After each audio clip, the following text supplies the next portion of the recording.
Mr. Gecko, you're a huge inspiration to us all. But who was your muse? My dear old Nan. She would tell me, always remember to be true to yourself and to use that fast and friendly claim support on the Geico app. I follow her advice to this day. Get more than just savings. Get more with Geico. Ever notice how certain emotional patterns are kind of like weeds in a garden? They keep cropping up no matter how many times you think you've pulled them out. You handle one difficult situation only to find yourself faced with another, unmistakably similar to the last. But what if I told you that you might be accidentally keeping these patterns going without even realizing it? Like you're stuck in a loop of drama and insecurity. Let me share a little slice of my life that might strike a chord. I grew up in a broken home, so to speak. My parents were only together for a few months of my life, and the relationship in those first few years especially was rocky, to say the least. Well, as a kid, I soaked it all up like a sponge, not realizing that those were lessons that I'd be cursed to carry into adulthood.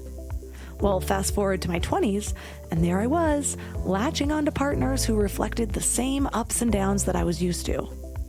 It felt like the world was playing this big joke on me. But was it really? You see, sometimes we can find a strange kind of comfort in the chaos, even when it's not good for us. It's like having a map that only we can read in a place that we know too well, even if we don't want to be there. It took me a long time to understand that fixing these patterns wasn't just about solving problems on the outside, but also looking at the things from my past that were still affecting me inside. The big thing to pay attention to is something called attachment. It's the way we learn to connect with people when we're young children. About half of us have a hard time feeling secure in our relationships because of it. We often end up repeating the same kind of relationships that we saw as kids, whether it's being too clingy, too distant, sending mixed signals. But what if I told you that these patterns don't have to be permanent? That we have the power to change them? By looking inside ourselves and working on the attachment issues that we carry, we can have better, more satisfying relationships. But if we ignore them, we might keep telling ourselves the same old story that we're not good enough, and that can influence every relationship we have. But here's the thing. Changing these patterns is not always easy. It means facing some uncomfortable truths and making decisions that are different than the ones that got you here. What I was teaching my soul strength activation clients this week is around something I come back to time and again. Choose your hard. What is truly harder? Pushing through the discomfort for a limited time, or continuing to live a life that's hurting you over and over again? So today we're going to explore how to connect, love, and ultimately how we can take back control of our emotional lives. When we start untangling these roots, that's when we can really start growing. And you might be surprised at just how strong you really are when you begin to change your emotional landscape. So 3 key things we will learn are how anxious attachment shows up in relationships beyond just romance, the fascinating research that reveals the timeline to create a secure attachment and what that means for your closest relationships, and why 70% of us are clinging to invisible wounds and how we can start healing. Can we talk about back to school chaos for a second?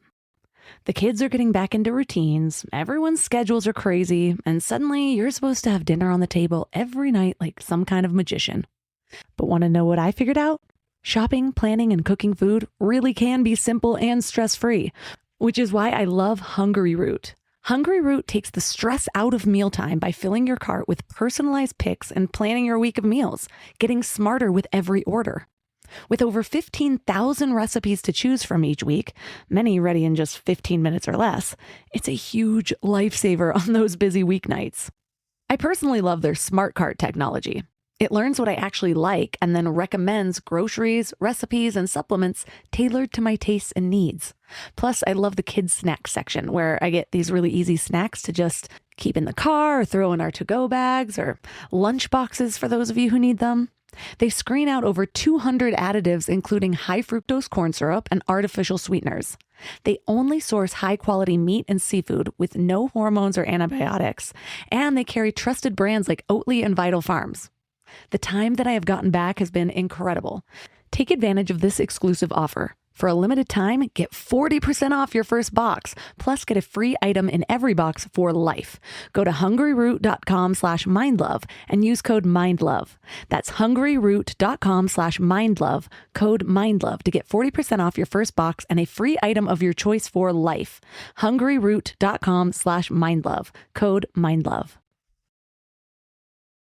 This episode is sponsored by BetterHelp.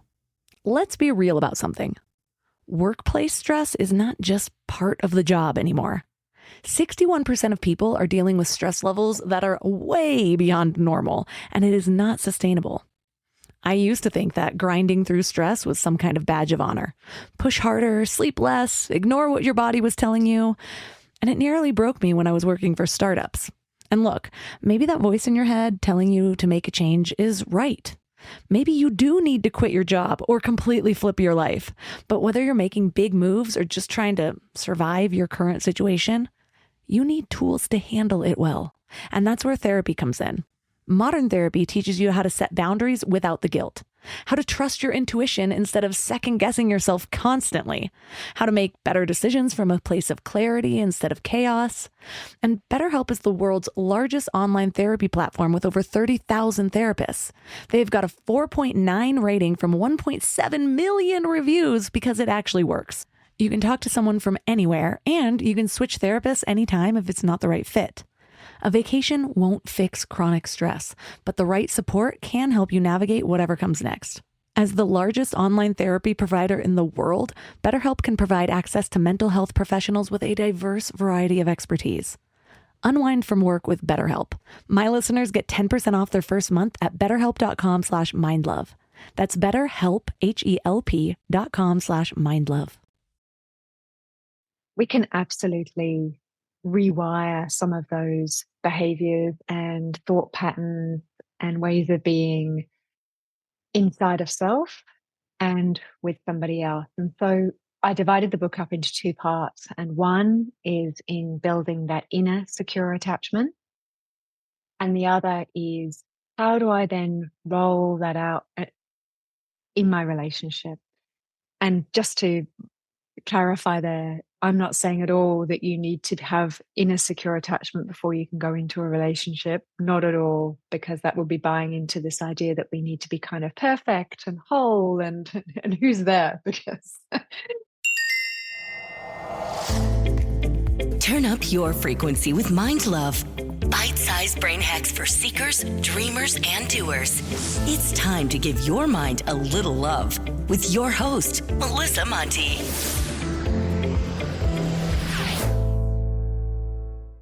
I love the topic of this book, all about anxious attachment, because I feel like most of us deal with that. And I didn't realize it was a thing until later on in life. And I realized it was a thing because I'm pretty sure I struggled with it for a really good period of time. So what inspired your work into that topic in particular? my own experience with it was my avenue in. And I think it was probably twofold. I think that I grew up in a home where there was a background noise of constant anxiety, where the nervous system of the house was probably in hyper arousal, that kind of fight or flight. And then I went into a relationship with a beautiful man who I've been married to for 18 years, but in relationship with for nearly half my life. And he has avoidant tendencies. And so my natural kind of anxious tendencies came up even more in that relationship. And so that relationship was part of my own healing process and made me really curious and dive deep into attachment. I've seen a trend where it seems like we devalue our own experiences because other people have it worse. But I think this does a disservice to us because maybe it can make us blind to our own current issues. For example, I shared in the last episode that I had this pretty tough breakup in my 20s because it was the first time that I could see, wait, I might have some issues. I might be addicted to drama. I need to be a healthy partner in order to be in a healthy partnership. And I know that there's a lot of listeners like me who see negative patterns arise, but they think, but I had supportive parents. I wasn't abused. Maybe my parents were divorced, but so are half of everyone else's parents. So I'm curious, what trends or circumstances have you noticed can lead to these types of attachment issues? There's sort of two pathways really with the anxious style. So, number one is I'm reaching out for connection. I'm wanting to get my needs met because I need to get fed. I need to feel safe. If I've got an owie, I want someone to come and hold it and rub it and to co regulate with me. If that person is sometimes available and sometimes not available, that can create this pattern of trying to escalate to get my need met. So it might sound like mom, mom, mom, mom, mom, mom, mom. And then we know you got kids? Yes. Yeah. And so sometimes as a mother when it shifts from mom, mom, mom to mom, mom, mom. And there's often a change in the flavor of the call that we recognize as mothers. And when you're attuned to a child, you know the difference between that call of, oh, there's something a little bit wrong, and maybe I'm trying to tie my shoelaces and I can't really do it, to the sound of, Mom, I've really hurt myself and I need you to come right now. So when there is someone who is attuned in that way, enough of the time, we develop a secure attachment. When it's kind of there's not always a response, and it can be for lots of different reasons. Maybe caregivers are at work, maybe there's 9 kids in the house and caregivers are totally overwhelmed, or maybe they're out at work and there is nobody to call to. So lots of different reasons. Another thing that can happen is primary caregiver might be really safe, but there could be danger around, and real danger. And so inside, we develop this pattern of staying really close to primary caregiver because when you're away from them, it is not safe. And then another way it can happen is if, let's say, the parent has an unprocessed trauma, like they've lost, maybe your father died and it was such a shock to mom and she never really got over it. And inside of her is this programming of, I have to keep this child close to me because it's all I have left of my husband, or I couldn't survive if I lost someone else that I love, so I need to keep this child close to me. Or maybe the child was really sick as an infant, and again, caregiver kind of went, I have to keep this child close because I'm not sure that they're safe in the world. And so the child learns, I need to stay safe, otherwise mom gets really upset. I need to stay safe, close to caregiver, or the world isn't safe for me. So there's lots of different ways that it can happen. And it doesn't have to be a big T trauma. It can be kind of 100,000 tiny paper cuts. Yeah, that makes a lot of sense. I feel like we're always trying to fit ourselves and our lives into categories. And I'm wondering how much divorce really does affect our attachment issues. I always thought divorce didn't affect me, especially since it happened so young. I didn't have like that breakup moment. But then I thought, maybe that's worse because as a 2-year-old, I'm being sent over to my dad's house and it just felt foreign and uncomfortable, especially because he didn't have custody very often. And divorce does affect so many people, 50% of marriages, which means 50% of children. So I feel like it's worth bringing up. I know a lot of people, a lot of my friends who dealt with divorce in that same way, where they almost could feel like they were in the power position sometimes, like they got to choose when they went over there until they couldn't. I'm wondering how much those types of dynamics can influence relationships and attachment style. Maybe it's the lack of the strong father figure. I personally got a stepdad later on, but he wasn't the type that would tell me what to do. It was always ask your mom because the boundaries are kind of blurred. So I'm curious, what are your thoughts on that? Well, as I step into that, and it's so beautiful that you've shared that. Thank you. And I imagine being a 2 or 3-year-old, and I remember from my own kids how little that is. You're only just out of a nappy. You're only just you're probably still not even really able to make yourself a bowl of cereal. Like you really need care, and you're really still learning that co-regulation. And then I think about your safe person is your mom. That sounded like she's your secure attachment person. She's your person. She's attuned to you. You're safe with her. And then every now and again for 2, 3 days a week, you're taken away and put somewhere else. away from your person, that's the piece where I'd be really curious. Because if I think about that, like 2 or 3 days for a 2 or 3 year old, that's a really long time. And then we don't have a concept of time. And so how long is that? 2 or 3, we can't know, oh, in 3 days I'm going back. Like how long is that even for a 3 year old? And so I would imagine there would be this sort of, well, is that person coming back? Are they, and there's no concept of, okay, it's going to happen again next week. Because again, no concept of time perhaps. How does that rest when I say that? Yeah, lots coming up for me, specific memories.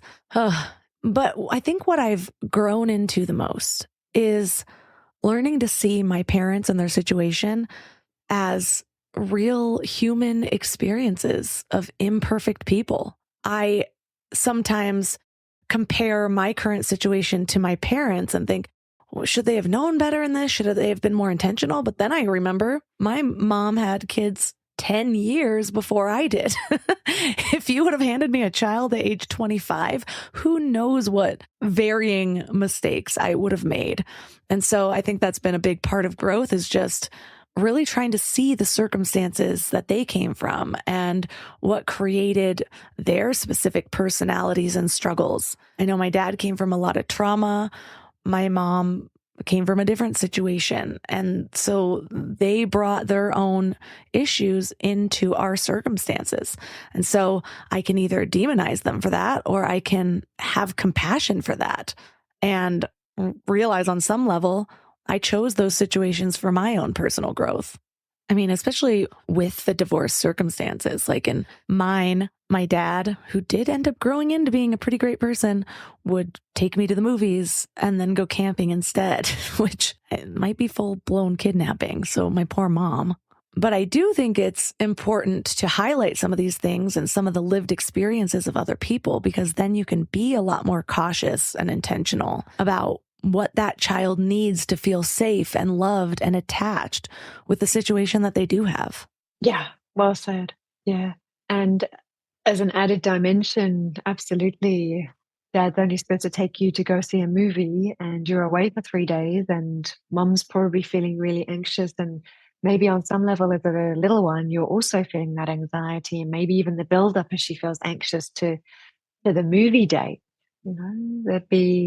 Sounds actually quite multi-layered, and I can absolutely understand where an insecure attachment would arise out of that. Yeah, because there's all this coming together and separating, and not a lot of consistency around it, and actually a lot of fear coming from some of the adults. So, yeah.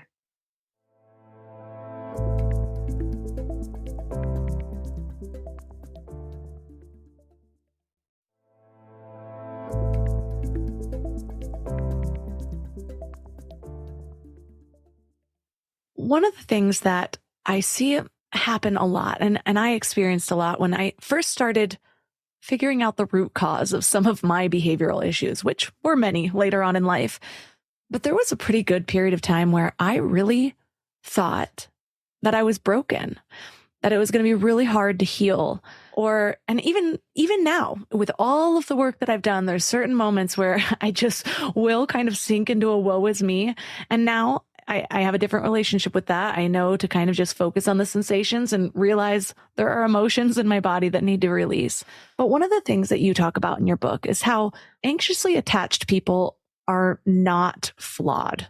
Share more about that, because I think it's something that a lot of us need to hear. And I do recognize that there's just a lot of anxiously attached people in this world. And so it stems from so many things. What do you mean when you say that they're not flawed? That it's an adaptation, and I talk about that a lot in the beginning of the book. And so in the beginning of the book, in chapter 1, I talk about attachment styles and what it is and how to recognize the patterns. And then the rest of the book is all about how to work with it. I really wanted to give a gift, which was about, how do I work with this? How do I work with it in myself? How do I work with it with other people? So I'm very clear in the introduction. I talk about it being an adaptation, because if I am not with my secure person, if I can't get my needs met, then we have to do something to get the needs met, to be seen, to be heard, to be attuned to. So we're reaching for that attunement and love. And so it's always adaptive. So I look through a lens therapeutically where all behavior, it has come from somewhere. And I find that when I speak to parts in myself and parts with clients that might be doing really extreme behaviors, they might be going out and drinking when we get stressed at work, or they might be, lots of different things. But when you actually speak to that part and really get to know that part will say things like, I want you to be happy. And so when you get really stressed like that, and that those feelings come up in your body, then I do what I do best, and I take you out drinking. And that's my way of keeping you safe, because that part can't see all the other fallout that happens when I go out drinking, which might be dangerous or bad for my body. It has there's no perspective. That part only has a lens of, I have to stop this painful feeling, and I will do whatever it takes. And usually it's my go-to thing to stop that pain. So it's an adaptation. I have found that perspective is so helpful in self-compassion. And self-compassion is necessary to prevent a whole downward spiral, which I pretty much mastered in my 20s, was that downward spiral. I just kept going. When you thought it should stop, it just kept going. And it's funny how now I love the example that you used, because it reminds me of the evolution of people in general. Like in my early 20s, my downward spirals were almost fueled because it's like, oh, it's the anniversary of my dad's death. I'm grieving. And a friend's like, let's take a shot. Let's not think about it. Let's go out. That's exactly how my own inner protective mechanisms are. And now I've cultivated more friendships where it's like, what do you need? Just talk about him. Let's release this, and allowing me to emote in a healthier way. But I don't look back at those old friendships and think, well, what is wrong with you? Like, what a horrible way to deal with my grief. No, you just recognize that's a friend doing a friend thing. Whereas for some reason, it's often more difficult to have that separation. It's like, oh, well, I'm hurting and now I'm drunk. And look at you, you're always screwing up. And we just go through this whole sort of self-sabotage thing where we're just beating ourselves up, which makes us feel worse, which just increases that negative spiral of patterns. Yes. So beautifully put that. It's the super common spiral as well, when we've been out drinking and maybe we've promised ourselves we wouldn't do that again. And maybe stuff's happened when we've been out and not really been so aware. And then the next day the shame comes up. And so I look at that through a path lens. And so there's this shame path that then comes up that might sound really harsh and critical. And then the shame feelings come up and then we want to numb them out again. And how do we do that? When you're looking at moving through this anxious attachment, do you see it as sort of just figuring out that this is how you're going to feel and maybe mitigating it with different behaviors? Or do you see an opportunity to actually even rewire some of our responses to where they're not so strong? Absolutely the latter. There's absolutely an opportunity. So we know that about 20% of the population is anxiously attached and about 50% of the population is insecurely attached. So there's a lot of people who are working with this in different ways. We can absolutely rewire some of those behaviors and thought patterns and ways of being inside of self and with somebody else. And so I divided the book up into two parts. And one is in building that inner secure attachment. And the other is, how do I then roll that out in my relationship? And just to clarify there, I'm not saying at all that you need to have inner secure attachment before you can go into a relationship. Not at all, because that would be buying into this idea that we need to be kind of perfect and whole and who's there? Because I'm definitely not. It's kind of, who is there? So that can keep us on that treadmill of we're never going to be good enough no matter how much work we do on ourselves. So it can absolutely be done at the same time. You can be working with your attachment, and one of the best places to do it, in fact, can be in a relationship, working on that inner secure attachment and the attachment with other. I can totally see how both of those approaches helped me to move into a healthier relationship. I'm very proud of my marriage. yes, we still have issues, but we communicate so well that they never last longer than a brief period of time. It doesn't roll over into days. And I do see how I had started to do a lot of work to get to a place where I think I could be a healthy person in a relationship, healthier.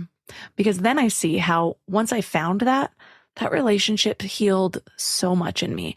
And I had gotten to a place where those behaviors weren't still there, but those thoughts and those triggers were still very much there. I needed to be very vigilant. And there was something about finding love that I truly believe helped me heal. And when he treats me in such a way, it's like I experience some sort of healing. And so I worry, though, that if I hadn't gotten to a specific place, I wouldn't have attracted a man that could do that for me. And I do see that so often it's like people that are anxiously attached attract the person that is a mirror for all their issues. Like it's like maybe a lot of their patterns came from having a dad that wasn't there for them. So then they get in a relationship that's very avoidant. Why do you think that happens? And or how do you see that coming out in relationships? Yeah, when we're not used to getting our needs met, when we go into a relationship where our needs don't get met, although logically we can see my needs not getting met and I'm not happy in this relationship, there are other parts of us that feel, oh, this is familiar. I know this. And there are also parts of us I've experienced through my own work and work with others that are looking for redemption. Let me unpack that. Let's say I had a dad who's really absent, who doesn't show any love and affection. His work is his life. We were all really clear that work comes before everything else. Money comes before everything else. And there's really very little interaction with me as a young girl. And then I get this image of kind of the little girl looking at him through a glass door, kind of unreachable. I can't have contact with him. When I get older, that little girl is still stuck frozen in time and space, looking through that glass door at him. In my new relationship, I pair up with someone who just loves their work. They're so passionate about their work and it's inspiring, right? We get into relationship together and pretty soon it's really clear his work is way more important than me. And that gets played out over and over again. And so there I am again, almost as that little girl looking through the glass door. If I can make him see me, if I can make him love me and want me, I'm redeemed and I am lovable. I am worthy of love. So there is an opportunity for healing and there's an opportunity for great pain as well in those situations. You use a phrase that I haven't really heard in attachment theory before, and maybe I just wasn't paying attention. But you call these moments attachment injuries. And I'm curious, what do you see in people who don't have maybe that upward progression of like, okay, well, this is what I was dealt in childhood. I'm going to get a little bit better, a little more introspective. And it's like a slow healing. They might still end up in relationships that damage that a little bit more, that poke the wound, as I like to say. But a lot of people I know are on a sort of upward trajectory. But there's a whole population of people that just keep replaying these injuries. I want to understand the consequences of not at least intending to find healing. Like if you don't identify that you have these wounds and you just keep doing it, what are the consequences of that? The consequences are that we strengthen our sense of self as not being worthy of that love and attention and affection, and our image of the other person and what to expect relationally gets more kind of embedded. But underneath all of that is I sense this kind of deep unhappiness is at the bottom of that, this kind of deep unhappiness. So I'm guessing that most people listening to your podcast are really looking for healing and how to shift patterns. And like I said, there are absolutely ways that you can shift patterns internally in the way that it sounds like you've done in your healing journey. And I know me too, shifting big patterns in my own healing. So in my story, and it sounds like maybe yours too, a lot of that healing came from actually finding a relationship that allowed me the space to heal. But there's a lot of people out there, and I get messages from people quite often where they're in this healing journey after they've already committed in a relationship that might exacerbate some of these patterns. How do you recommend that you begin to heal without necessarily like, maybe it's not bad enough to where like, okay, I'm with a horrible guy, let me divorce him, or vice versa. But you want to maybe lead that change within the relationship and hope that your partner will catch up. What do you recommend in that scenario? I love that question. I would recommend some couple work. There are beautiful moments that can happen in couple work. There's a type of couple therapy called emotionally focused couple therapy. It's the modality from Sue Johnson. And in that, there is space for, first of all, space to be heard in a really different way. There is an invitation to drop down under expressed emotions where anger might get expressed, and which is often common for the anxious partner. The avoidant partner will often withdraw. In that modality, we get to really break down what's happening in that cycle. I sense you pull away. I protest. I escalate. Which a child would do. Mom, like I'm here. And the partner feel for different reasons of their own, they kind of pull away. In that type of therapy, we get to really get curious about both of those behaviors and to have different conversations being held by a therapist can be very powerful. I did some of that work with my husband, and we both found it really helpful. My husband would finish the sessions and say, Jen, it's like open heart surgery. I don't know if you want to scare away the partners here. Are there cases where this anxious attachment type behavior is not within a romantic relationship? Yeah, there's research that shows that it will play out at work. It'll play out in leadership roles, in how we receive feedback. So it does play out in other areas. I've had other people say to me that it plays out for them in friendships as well. I didn't feel it so much with friendships, but I felt it in my intimate relationship. The primary place is going to be with that person who we're forming secure attachment with. And it takes, research has shown, about 2 years to form a secure attachment with someone. I have lots of people who, when I say that, go, oh, dear, that's so long. But also there's sort of this natural progression. I think when we're in a really curious place in a relationship and we're getting to know each other, that there is this gradual, because before we meet someone, our go-to people might be our friends, might be our siblings, might be family. And they show that over a 2-year period, generally our go-to person will slowly shift to be our partner.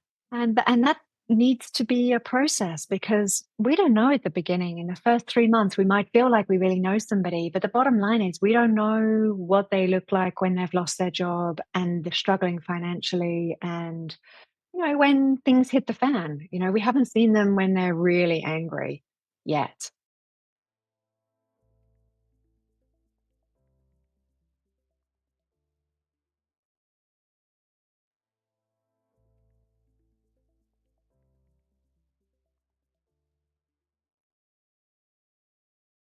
I could see how potentially dynamics within friendships could lead to anxious attachments. I was just getting memories of like, okay, well, what else could have led to this? Moving schools a lot, being bullied at different times, having the new girl come in and talk my best friend out of being best friends with me. Like all these things, they seem like just a part of life, but those are really traumatic moments when you really look back at it, because there's so much identity in this rejection, in feeling like maybe you're not worthy of that friend. Or back then, I didn't have the understanding of saying like, oh, well, this person is probably just unhappy with herself, and so she's projecting it onto me and whatever. Instead, it's like, oh, this girl that seems very cool thinks I am not, which means I am not, or I'm not worthy of being in this circle. And so we just create so much meaning around different situations. And I know I did. And maybe it was the only childness or whatever it was, where I didn't have other people to bounce back ideas off of, or to get another perspective from somebody that was my age. You just get your mom. It's like, oh, it's your mom. She's got to say that. And it has me thinking with my own children, because there's so much that I went through that I didn't really understand how painful it was until I was an adult. Is there anything as a parent that you can do to mitigate some of this meaning that children create? Like, I want to do things differently, but I'm not exactly sure how. You hit the nail on the head about, oh, mom, you have to say that. My kids say that to me. Oh, mom, you have to say that. I think number one is being a safe space for them. So whatever they bring, really helping them to feel accepted, to feel loved. The common humanity of the problem often, that I can hear that you're in a lot of pain, really validating their feelings. Sometimes I'll say to my kids, where are you feeling that uncomfortable feeling? That they do it themselves now. They'll say, Mom, I feel really anxious. It's in my stomach. They know. Where are you feeling it in your body? And kind of being with them in their feeling. So a lot of parents, I think, inadvertently will kind of, oh no, it's okay, it's going to be fine, da, da, da, da, da, and they won't spend enough time with the child in the feeling.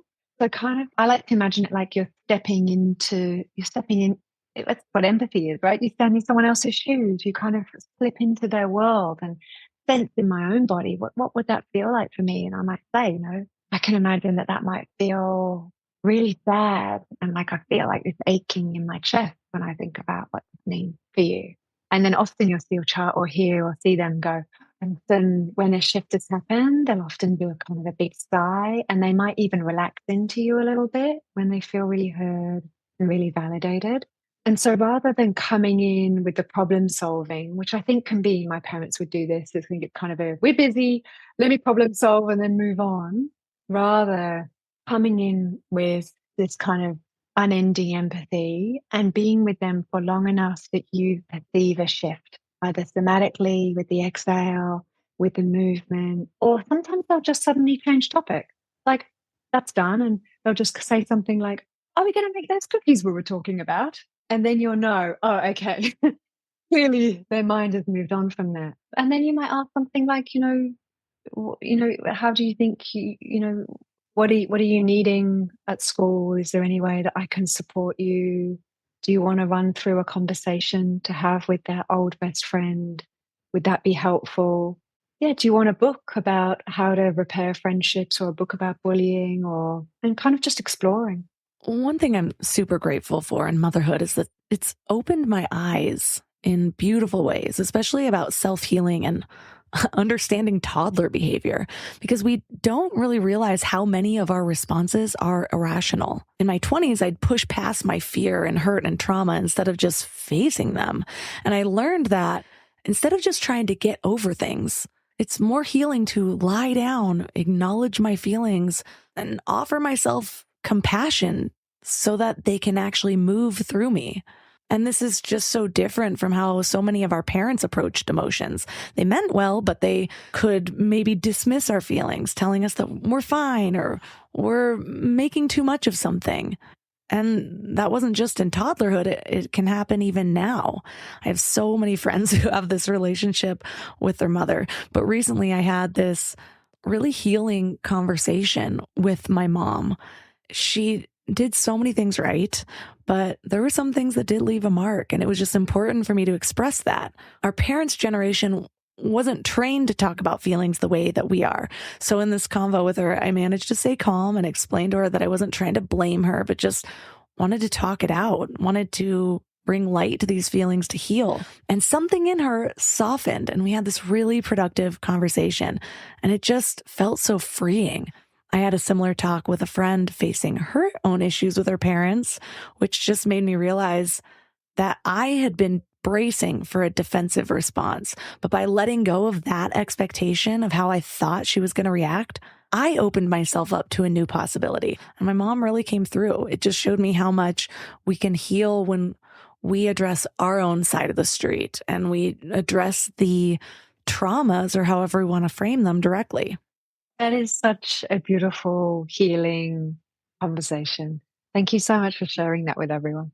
What a beautiful experience. And with sometimes it can go really well, and some adults, too much shame comes up in their own system that they have to block it because of their own shame. Or sometimes parents have just blocked out heaps of things that happened and will not even remember it, and will say, I don't know what you're talking about. I don't remember it at all. everyone's a bit different. But what you said then about kind of surrendering it, and my own experience with my father especially, is that I got a lot more understanding when I was an adult, and a lot of healing when he was able to share with me some of the things he went through. I had some big, okay, then that makes sense. All that other stuff that happened makes a lot of sense. Now I know that piece, and a lot more compassion could come into me, into that relationship, because of understanding how it was for him more deeply, and just bits that I just didn't know. I know I'm already expecting 20 years from now, my child being like, yeah, but you did this. Yeah, but you did this. Yeah, but you were on your phone too much or whatever it is. And I'm like, I am so aware of the things that I dealt with now that I'm like, okay, how do I mitigate this? But there's another side to this where, have you ever heard of a woman named Abigail Schreier? It just came out with a book. She's a friend of a friend. And I saw my friend shared a clip of her on Joe Rogan. And apparently she's got new research. I just saw this clip. I didn't even listen to the whole episode.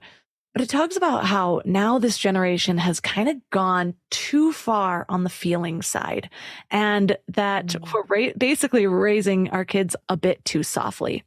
And there's things that I really, really agree with her on, at least in the 10-minute clip that I saw. And also probably things that I don't, where I do feel like I needed that validation of emotions. I see such a healing in that. But I'm curious, what are your thoughts on where is that line?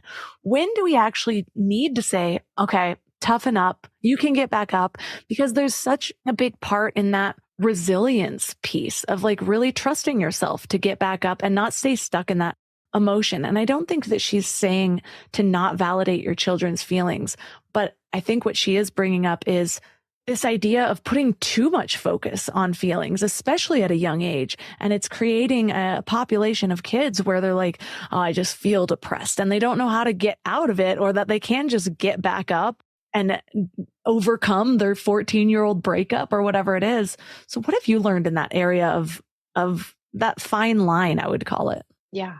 What I've learned is that each child is different. And where that line is in every moment for every child is different. It's so hard to generalize. I hear what she's saying. It's that whole thing about a child will never learn to tie their own shoes if they're not left alone to struggle with the laces. Yes, you want to be shown how to do it, but there needs to be a certain amount of struggle. Absolutely. And I think as a parent, there's a scene that I use sometimes in therapy, like going into a playground and going to a playground with a mother, and you walk in and you're holding the mother's hand and you look around at the playground to assess how safe it is. And the mother's also assessing for safety. Are there any dangerous people? Are there any dogs around? I don't know. They're just kind of checking.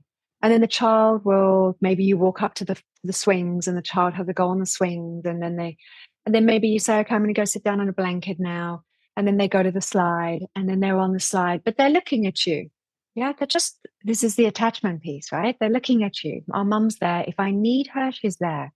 Sometimes you'll see children and they'll get up to the top of the slide before they slide down, they'll wave, mom, mom, and they give you a wave, and then they go down. But they're just checking. They're checking that you're there. That's the secure attachment. So how do we support from a distance so that they know that we're there if we need them? And how do we let them? I remember my daughter climbing up, she was young, maybe about 3, climbing up. We have a big spider's web thing on our playground that was mirrors, and it was high, maybe 12 meters high. So mostly teenage kids that are going up there. And my daughter was just out of nappies and she was going all the way to the top. And I wasn't sure that I could get her from the top. So I would kind of look around and think, okay, well, if I couldn't go, I would trust that there are a few other people that could go and help her down. So there is a struggle, I think, for parents. Is it safe for them to do that? Can I help them with the thing that they're doing if they get into trouble? So there's this constant safety assessing that we don't even know that we're doing. We just do it organically, that we're doing and that our child's doing. And the first place that they look is, I remember my daughter, she would climb up the first 3 big brackets on the rope thing, and then she would look at me to see, am I going to say, oh no, come down? Or am I going to say, off you go, you're okay? And so sometimes I would say to her, I'm not sure I can get you, but I think that person and that person, who we don't know, might be able to get you if you get stuck. And so together we would kind of assess safety and danger. Has it swung too far the other way? Is it all about feelings? Look, I'm not seeing heaps of people just sitting down and discussing for hours on end children's feelings. So I would still say that most parents could do with doing a little bit more of that, a little bit more slowing down and being with, but not to the point where it tips over the edge. And that is often a felt sense thing, I think. And I think having had two children, my kids are now 13, 15. My children are very different. Their needs are very different. Their bodily felt sensations are very different. Emotionality is really different. They need different holding. And it took me a while to learn that when I had my second child, who had very different emotional needs to the first. Like her cry was very different. The intensity was very different. That's such a good reflection in general, because I think the same thing goes with ourselves. I've seen my ebb and flow of when do I really need to like coddle myself? And then when do I need that more masculine energy of like, all right, just get back up and get shit done, you know? And I need both at different times.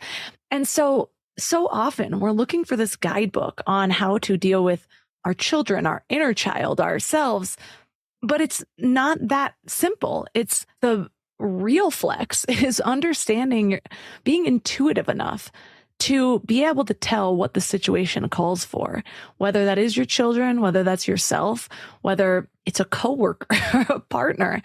And one of the things that I've found is being able to step back and asking myself, what do I need? And in the same way with my children, asking like, what message am I really giving right now? One small example is with my child, I noticed that I would say like, oh, it's okay, mommy's here.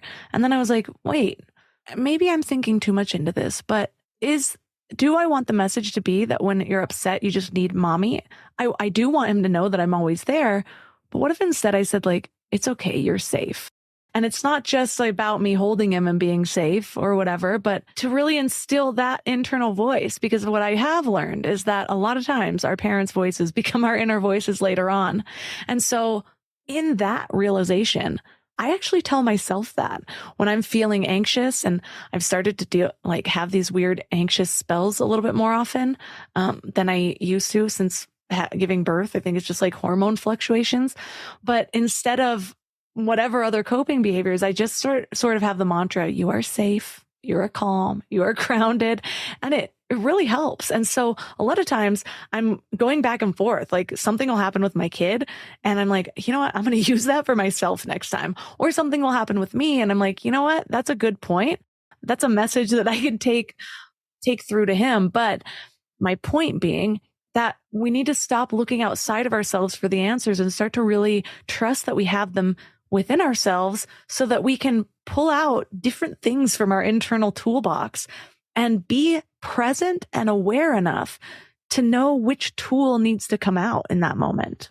There's a few things in that, and I love your deep thinking. I can hear how reflective you are and how much you're paying attention to what's happening inside and outside. I really admire that. Just want to really speak to that. There is a piece for children around co-regulation and learning to regulate off of another regulated grown-up.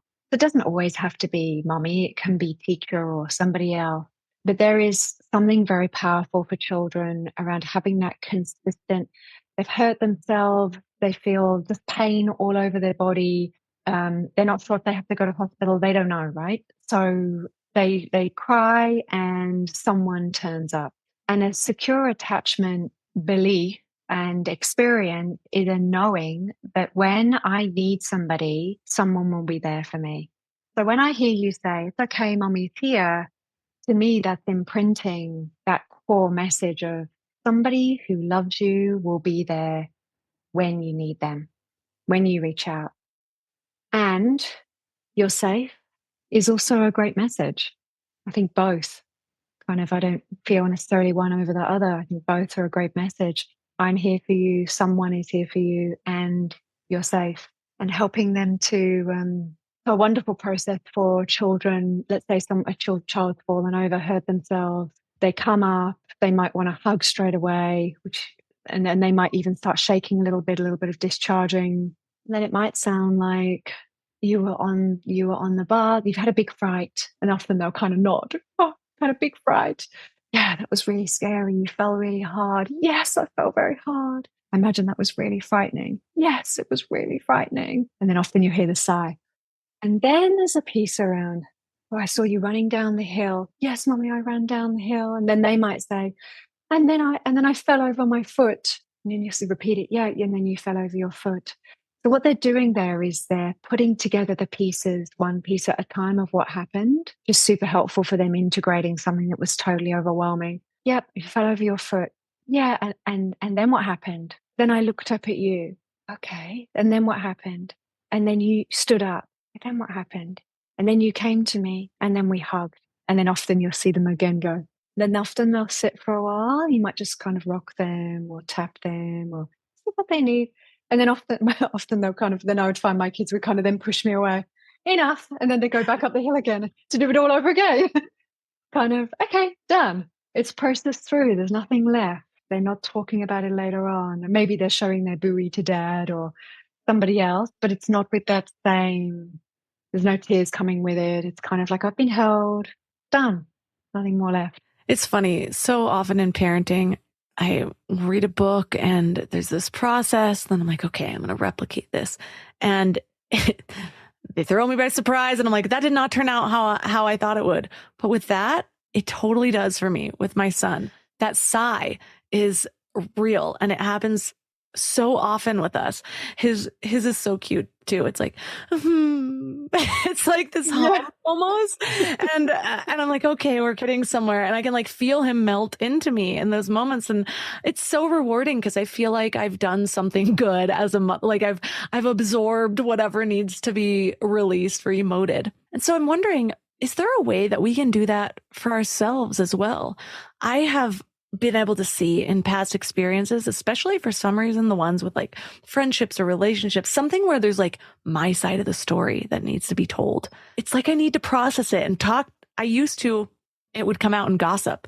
I can think of a couple of friendships that ended in specific ways. And it's like, I really felt like I needed to share my side of the story to any mutual friends. And I hated that about myself, really. And so it's something that I haven't had a friendship breakup in quite a long time, so it hasn't really needed to come out. But I've often wondered, what is that healthy way for us to process? Is that why journaling is so helpful? Is there a way where we can just speak through and validate ourselves to where we don't hold on to those things and it's not just constantly repeating until we feel like we've made our version the reality for everyone?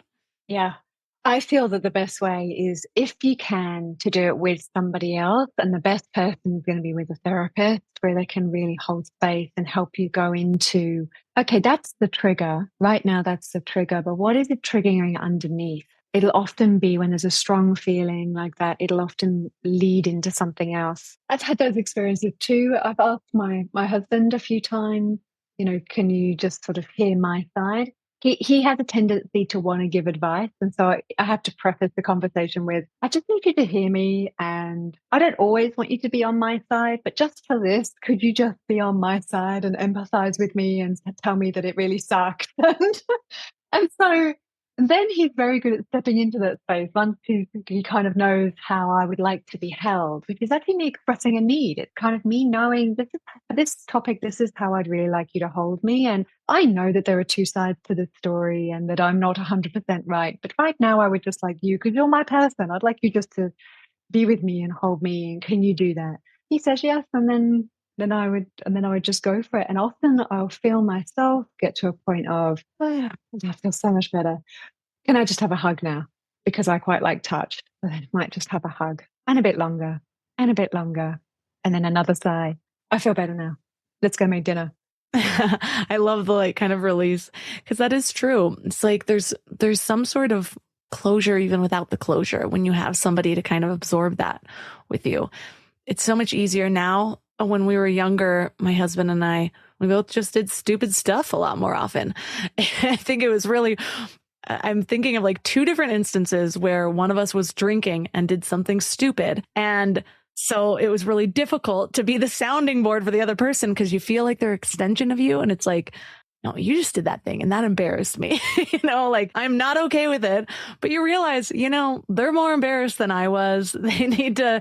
And that same thing can happen with a child. It's like a child is, or even yourself. It's like, no, I know I was probably very wrong. I was not my best self in that moment. But there's still not a lot of benefit of first going to that solving or the lecturing, whether it's yourself, your child, your partner, a friend. There's still a great need, I think, to just release and feel like you didn't lose everybody in that moment of stupidity. And then you can go to the lesson. And I think so often that's what really comes down to the idea of toxic positivity, even when we're dealing with our own emotions. It's when we just try to override it with what's next, or let's look on the bright side. Sometimes you need to feel the dark side first to actually even understand what the bright side is. And sometimes the most support that you can give somebody is to just sit with them in that dark side for a minute, sit under the rain cloud, get rained on too, let them cry, let you cry, let your child cry. And then you can kind of workshop a better way together. And what you touched on there was that kind of the shame and regret that can come up, and maybe you're also in that situation you described in the bar. You're both drinking and they've done something silly, and they're feeling shame, and you're feeling shame, and sometimes it's about sitting in that together. I guess that you're feeling pretty ashamed about what happened, and they might be like, "Oh, if I could take it back, I would in a second." And it might just be like, "Yeah, I so hear you. I've also done things that I've felt a lot of shame around and wish I could take back." That's and like Brene Brown says, there's so much healing that can come in the simple words of, I've had that experience too. Me too. You're not alone with that. You're human. We make mistakes. And yeah, you did something that you regret. I felt some shame around it too. And I still love you. It's very powerful and can be deeply healing, especially if what you heard growing up was you make a mistake and now you're unlovable. Now you need to be shouted at, because often that will be underneath the shame, will be that fear of I'm going to be told off, I'm going to be left, I'm going to be rejected. So to have your person move forward, and even it might just be you don't say a word, but you just reach across the car and just hold each other's hand, can be a very beautiful moment of, that really sucked and I'm here, without saying a word. I think we all need that. Well, I love leaving listeners with some actionable thing, or whether it's a thought exercise, something to focus on this week to really sort of ground what we've learned into their life, make this awareness a practice. If you were to give them one thing to either think about or to do, what would that be? You're working with anxious attachment. Know that you have an anxious part, and that part is anxious for a reason. It didn't come from nowhere. So for this week, holding that anxious part really tenderly and gently. And rather than finding it annoying or wanting it to go away or it's such a nuisance, shifting your relationship with it just a little bit into more kindness, more compassion, more like a gentler holding, and maybe a bit of journaling coming from that part, hearing what it has to say, being with it in a different way. Well, thank you so much for your focus on this particular topic. I know it's so helpful. And like I said, maybe it's just because I lived in LA for a long time, but everybody I knew had anxious attachment issues. I think there is something to be said about doing too much self-development work. You go into towns like Los Angeles and everyone's like, well, I had this anxious attachment wound from childhood and we all bond over it, but there's good and bad to it. So thank you again, because this does come up a lot. For listeners that are interested in learning more about you and your book, where's the best place for them to connect? The book is called Heal Your Anxious Attachment. It's a bit like a mini course. It's got 20 downloadable practices that are available on my website, which you get the link with the book. My Instagram is psychotherapy.central. My website is psychotherapycentral.health. And there's other resources on there. There's some free stuff.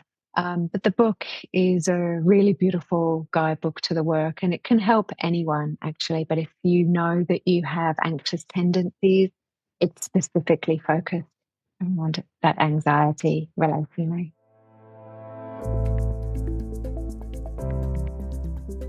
All the links for this episode will be at mindlove.com/346. Your challenge for this week is to acknowledge and give love to that anxious part of you. This is a great practice no matter what difficult feelings you are dealing with. I found that we go through this stage of conscious incompetence where we start to learn about ourselves, we learn about growth, and then we see it all. It's harder to ignore the things that have been driving us for so long. We don't have as many blind spots. And so it can often feel like we're getting worse before we're getting better. But really, we're just finally bringing awareness to some of the wounds. And like Jennifer said, those wounds are there for a reason, and they've caused a certain kind of coping mechanism within you. And so to beat them up is not doing yourself a service. Beating yourself up is just perpetuating the wounds, making you feel unworthy in a whole nother level. So how can you give love to and allow those parts to exist while also focusing to begin to rewrite those patterns? So let me know how it goes. Reach out to me on Instagram at mindlovemelissa. I have some really exciting things coming up for you. First of all, the first ever Mind Love Retreat is happening in September. I am pulling out all the stops for this. I just booked our cacao ceremony facilitator, the best in all of Southern California. It's going to be a 3-hour, totally transformative ceremony. I have the chef lined up. It's going to be luxury organic food, every meal covered for you. Every detail is coming into place, and it's going to be absolute perfection, one-of-a-kind experience. You can find out more information at mindlove.com/retreat, or you can reach out to me on Instagram if you have any questions. We're already halfway full, and I haven't even officially announced it.